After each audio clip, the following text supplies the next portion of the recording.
Jemaat-jemaat terkasih dalam nama Tuhan Yesus Kristus, pada malam hari ini kita berkumpul kembali untuk berdoa, untuk mendengarkan sebagian firman Tuhan. Mari kita siapkan diri kita, siapkan hati kita, mari kita bersatu teduh sejenak. Ya Tuhan Allah Bapa kami bertatah dalam kerajaan surga, terima kasih ya Tuhan akan segala sesuatu berkat yang masih Engkau berikan hingga hari ini Tuhan.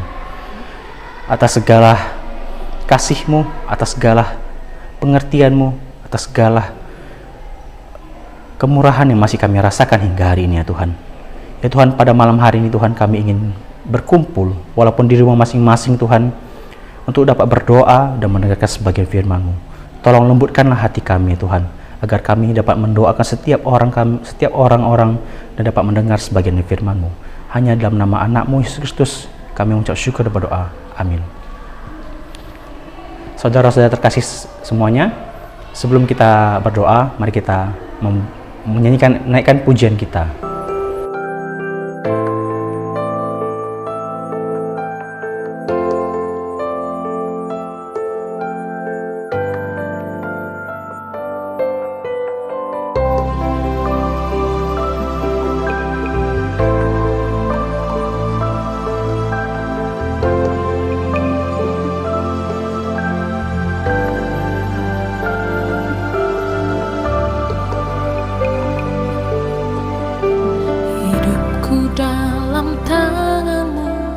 Oh Yesus,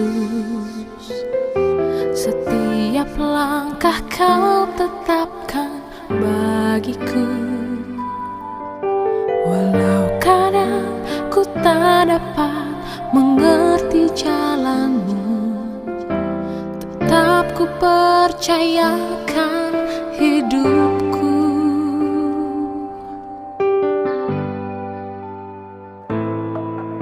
Sebab aku ini hamba-Mu, oh Yesus. Jadilah padaku seturut firman-Mu. Engkau Tuhan yang selalu menggenapi janji-Mu. Rancangan-Mu terbaik bagiku. Yesus, ku percaya. Yesus, sungguh ku percaya. Rancangan-Mu yang ajaib terjadi di dalamku. Yesus, sungguh ku percaya.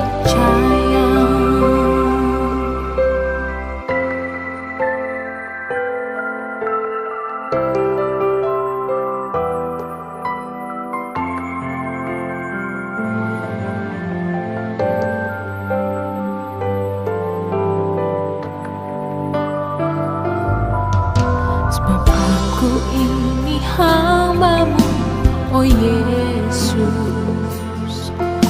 Jadilah padaku seturut firman-Mu.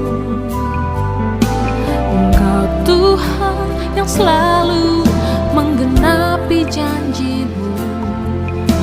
Rancangan-Mu terbaik bagiku.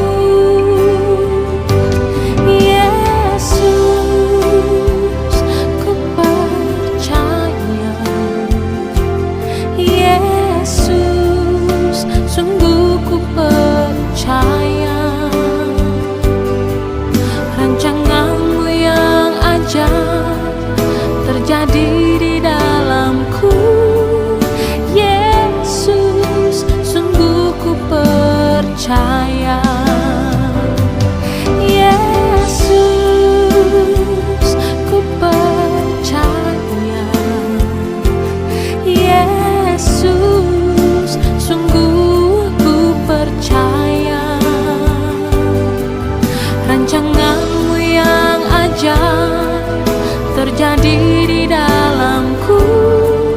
Yesus, sungguh ku percaya.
Shalom jemaat yang dikasihi oleh Tuhan Yesus Kristus. Kembali kita bersyukur kepada Tuhan malam hari ini boleh bersama-sama merenungkan firman Tuhan dalam persekutuan doa kita malam ini. Mari kita berdoa sebelum kita membaca dan merenungkan firman Tuhan. Ya Tuhan, kami berterima kasih malam hari ini kembali kami boleh menikmati firman-Mu. Biarlah kiranya Roh Allah sendiri yang akan berbicara dalam hati kami masing-masing. Memampukan kami untuk memahami firman-Mu, mendorong kami untuk melakukan firman itu dalam kehidupan kami tiap-tiap hari. Berfirmanlah kepada kami ya Tuhan, kami anak-anak-Mu siap mendengarkannya. Di dalam nama Tuhan kami Yesus Kristus kami berdoa. Amin. Bagian Alkitab yang kita baca malam hari ini kita ambil dari Matius pasalnya yang kelima ayatnya yang ke-20. Matius pasalnya yang kelima ayatnya yang ke-20. Firman Tuhan berkata kepada kita, "Maka aku berkata kepadamu, jika hidup keagamaanmu tidak lebih benar daripada hidup keagamaan ahli-ahli Taurat dan orang-orang Farisi, sesungguhnya kamu tidak akan masuk ke dalam kerajaan sorga." Sekali lagi saya ulangi. Maka aku berkata kepadamu, jika hidup keagamaanmu tidak lebih benar daripada hidup keagamaan ahli-ahli Taurat dan orang-orang Farisi, sesungguhnya kamu tidak akan masuk ke dalam kerajaan sorga. Bapak Ibu yang dikasihi oleh Tuhan Yesus Kristus, baru-baru ini kita dikejutkan dengan sebuah berita. Ada orang yang bunuh diri di Center Point. Yang mengejutkan adalah bahwa yang bunuh diri itu adalah orang Kristen, bahkan tak jauh dari lingkungan kita sebetulnya. Mengapa dia sampai bunuh diri? Ada orang Kristen pada sisi yang lain juga meninggalkan imannya. Pertanyaannya sama juga, mengapa dia meninggalkan imannya? Ada juga orang-orang yang ada di dalam penjara, kebanyakan atau banyak dari antara orang-orang yang di dalam penjara menjalani hukuman adalah orang Kristen. Mengapa ada begitu banyak orang yang berada di dalam penjara? Itu adalah orang-orang Kristen. Apa yang terjadi dengan beberapa kasus yang saya sebutkan tadi berbicara tentang sebuah kehidupan orang percaya, kehidupan kekristenan yang sebetulnya bukan hanya soal agama saja. Kekristenan itu bukan soal ritual keagamaan, upacara-upacara keagamaan. Kekristenan itu bukan hanya soal kehidupan yang nampaknya religius, nampaknya rohani dari luar. Dari luar kelihatannya rohani, sangat religius, tapi sebetulnya tidak secara keseluruhan atau tidak muncul dari dalam hati. Kehidupan kekristenan itu adalah soal hidup di dalam kebenaran. Sebuah kehidupan yang didasarkan pada kebenaran dan kemudian mempraktekkan kebenaran yang menjadi dasar kehidupan kekristenan tersebut. Inilah sesungguhnya kehidupan kita sebagai orang percaya. Kalau kita teliti mengapa orang bunuh diri, penyebabnya adalah karena dia kehilangan pengharapannya di dalam kehidupan. Dia merasa putus asa, tidak ada harapan lagi, maka kemudian dia melakukan bunuh diri. Kalau dia punya dasar yang benar bahwa Yesus Kristus adalah pengharapan yang sejati, Yesus itu adalah pengharapan kita yang teguh, maka kemungkinannya adalah sangat sulit atau kemungkinannya kecil untuk dia melakukan bunuh diri. Tetapi karena dia kehilangan pengharapan dan ketidakmengertiannya dan ketidakpercayaannya bahwa Yesus adalah pengharapan yang sejati, maka bisa jadi itulah penyebab orang melakukan bunuh diri. Mengapa banyak orang yang meninggalkan iman Kristen? Benar mungkin bahwa mereka tahu tentang kekristenan, tetapi persoalannya apakah mereka memahami kekristenan itu dan hidup berdasarkan kebenaran yang dia terima, yang dia tahu itu? Bukankah ada kepastian keselamatan dalam Yesus Kristus, dan itulah kebenaran yang dinyatakan di dalam Alkitab? Lalu kenapa kalau ada kepastian keselamatan dan itulah pernyataan tegas bahwa Kristus adalah satu-satunya jalan keselamatan, kemudian orang meninggalkan imannya karena dia tidak hidup berdasarkan kebenaran firman Tuhan? Mengapa orang ada di dalam penjara? Ada begitu banyak orang Kristen berada di dalam penjara. Orang yang berada di dalam penjara kemungkinan besarnya pasti melakukan pelanggaran atau pelanggaran hukum atau melakukan kesalahan, meskipun ada juga orang yang di penjara bukan karena kesalahannya. Tetapi sebagian besar mereka dipenjara karena melakukan pelanggaran hukum. Itu artinya mereka melakukan kesalahan atau yang dalam sudut pandang kekristenan, sudut pandang iman Kristen, maka mereka sedang melakukan pelanggaran dan dosa. Kalau seseorang melakukan pelanggaran dan dosa, itu artinya mereka tahu kebenaran, mengerti kebenaran, tetapi mereka tidak mempraktekkan kebenaran itu. Mereka tahu bahwa orang harus hidup dalam kesucian, kekudusan, tetapi mereka tidak mempraktekkan kebenaran dan mempraktekkan hidup di dalam kekudusan. Mereka tahu mungkin, tetapi mereka tidak mau mempraktekkan hidup dalam kebenaran dan kekudusan. Nah, apa yang terjadi? Contoh-contoh tadi menunjukkan bahwa mereka hidup tidak didasarkan pada kebenaran,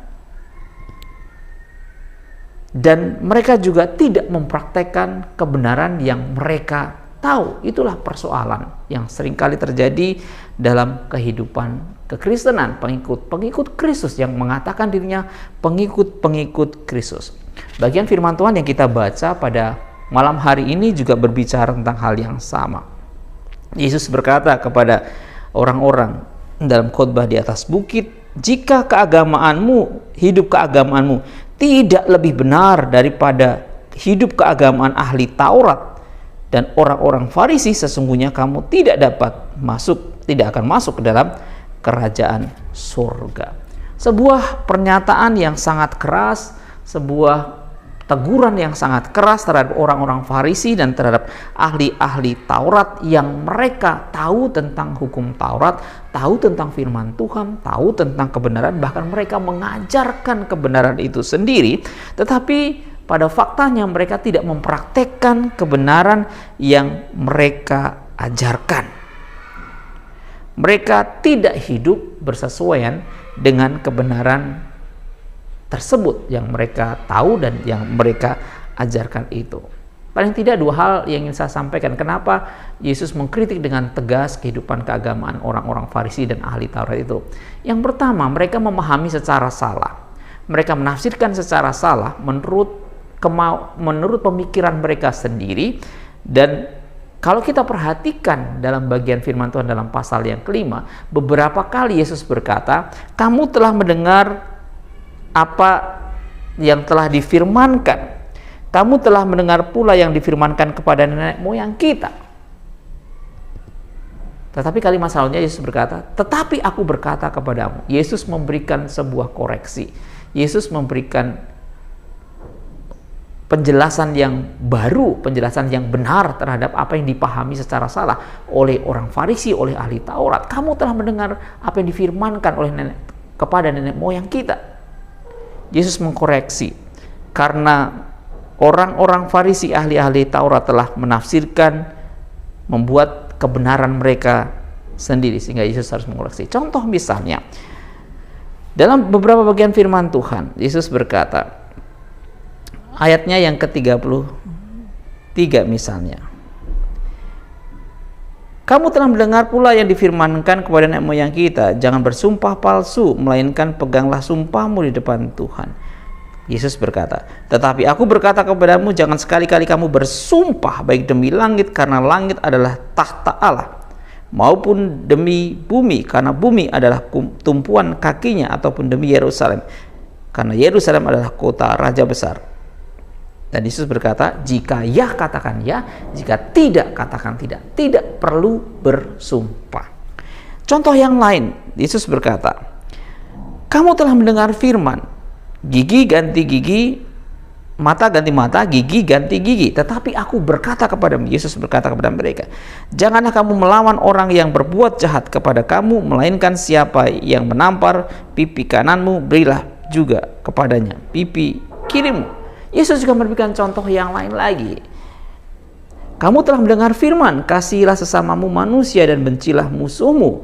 Tetapi aku berkata kepadamu, kasihilah musuhmu dan berdoalah bagi mereka yang menganiaya kamu. Beberapa kali Yesus memberikan penjelasan, memberikan kritikan, memberikan koreksi terhadap apa yang dipahami secara salah oleh orang-orang Farisi, ahli-ahli Taurat, dan Yesus mengoreksi mereka karena ajaran mereka, pemahaman mereka yang salah.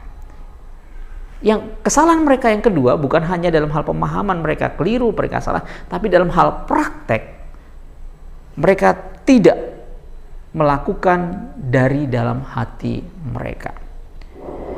Orang-orang Farisi dan ahli-ahli Taurat dikritik oleh Yesus karena kepalsuan kerohanian mereka. Dari luar, yang dilihat langsung oleh mata, dilihat langsung oleh orang lain, nampaknya mereka adalah orang-orang yang sangat rohani. Mereka adalah orang-orang yang sangat religius. Mereka seolah-olah adalah orang yang sungguh-sungguh mempraktekkan kebenaran, melakukan ritual ini, melakukan upacara ini dan sebagainya, seolah-olah rohani. Tetapi Yesus justru memberikan kritikan terhadap mereka karena mereka munafik, karena kehidupan keagamaan mereka palsu.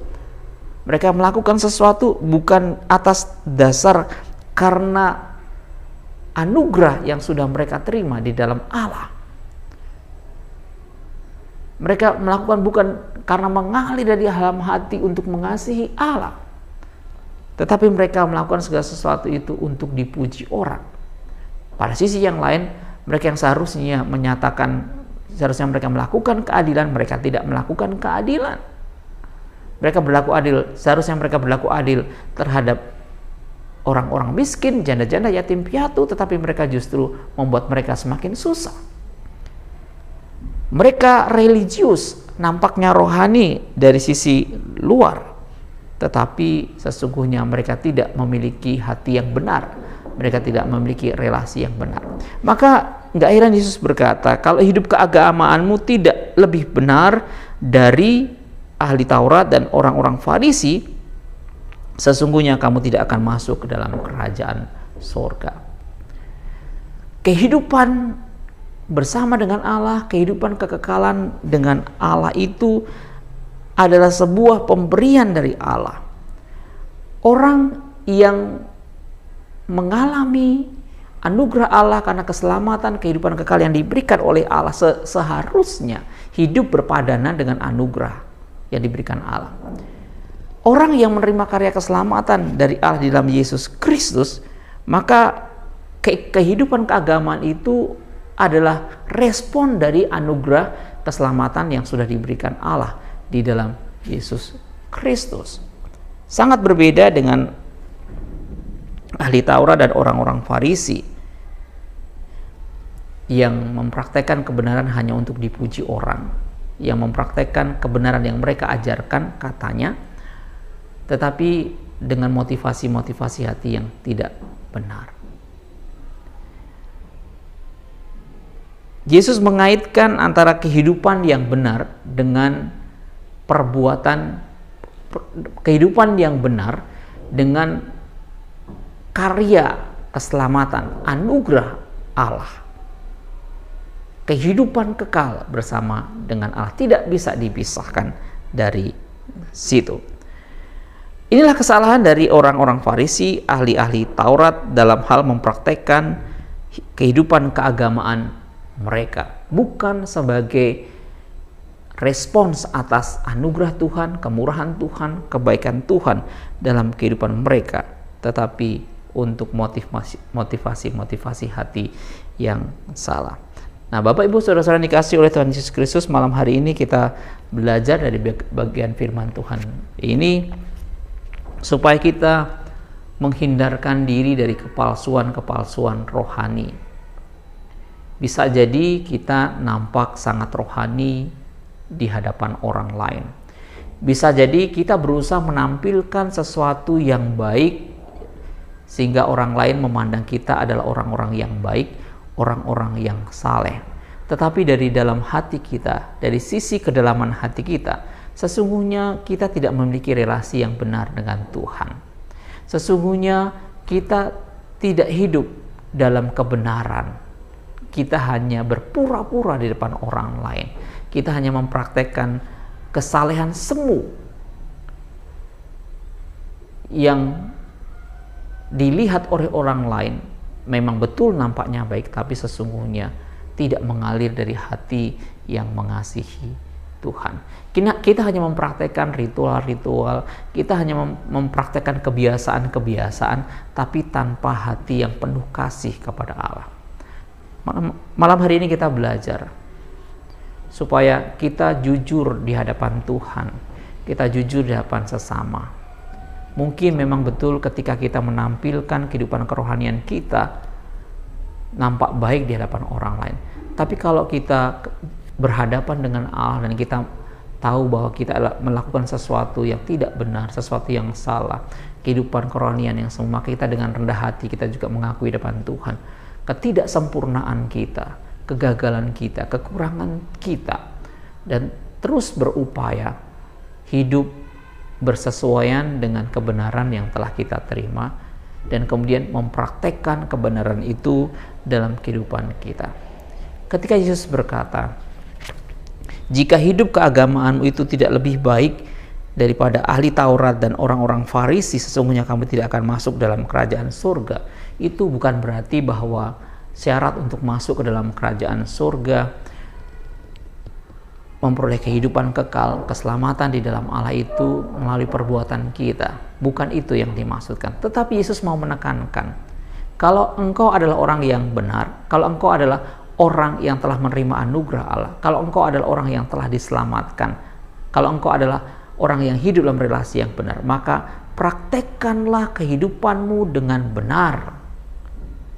Praktekkanlah firman Tuhan yang telah engkau terima dengan benar secara nyata dalam kehidupanmu tiap-tiap hari. Itu yang mau ditekankan oleh Yesus Kristus, bukan hanya ritual-ritual semata, kesalehan-kesalehan yang nampak di luar tetapi hatinya tidak.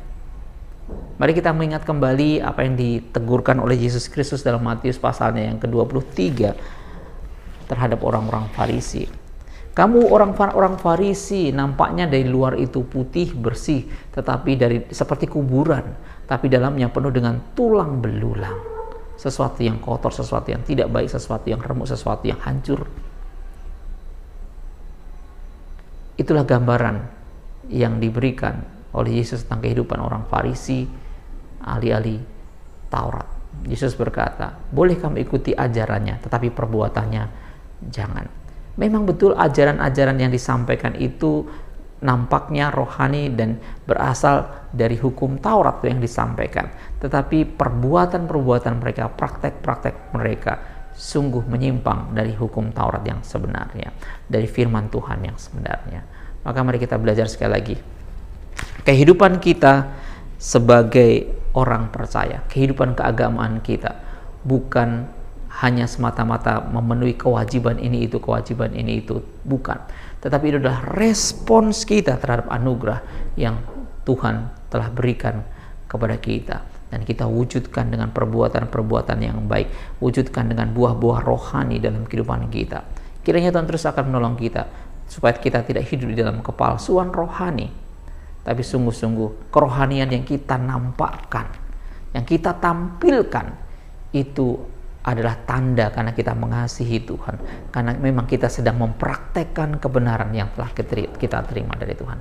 Kiranya Tuhan memberkati kita melalui bagian firman Tuhan pada malam hari ini. Amin.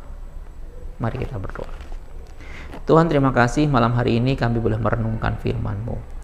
Kami diingatkan supaya kehidupan keagamaan kami janganlah seperti ahli Taurat dan orang-orang Farisi yang penuh dengan kemunafikan, yang penuh dengan kepalsuan. Kehidupan kerohanian kami seharusnya terpancar keluar karena kami mengasihi Tuhan dengan segenap hati kami, dan itu adalah respons kami atas anugerah yang sudah kami terima di dalam Allah, di dalam Yesus Kristus. Terima kasih Tuhan Yesus Kristus, tolong kami, mampukan kami untuk menampilkan kehidupan kerohanian yang benar, yang berkenan di hadapan Tuhan. Kami tahu kebenaran dan kami mempraktekkan kebenaran itu dalam kehidupan kami tiap-tiap hari. Terpujilah Engkau Tuhan, di dalam nama Tuhan kami Yesus Kristus kami berdoa. Amin. Mari bersama-sama kita mengucapkan doa Bapa kami mengakhiri persekutuan kita malam hari ini. Bapa kami yang di surga, dikuduskanlah namamu, datanglah kerajaan-Mu, jadilah kehendak-Mu di bumi seperti di surga. Berikanlah kami pada hari ini makanan kami secukupnya, dan ampunilah kami akan kesalahan kami, seperti kami juga mengampuni orang yang bersalah kepada kami. Dan janganlah membawa kami ke dalam pencobaan, tetapi lepaskanlah kami daripada yang jahat. Karena Engkau yang punya kerajaan dan kuasa dan kemuliaan sampai selama-lamanya. Amin. Arahkan hatimu kepada Tuhan dan terimalah berkat-Nya. Anugerah dari Tuhan Yesus Kristus, kasih sayang Allah Bapa dalam persekutuan dengan Roh Kudus kiranya menyertai kamu hari ini sampai selama-lamanya.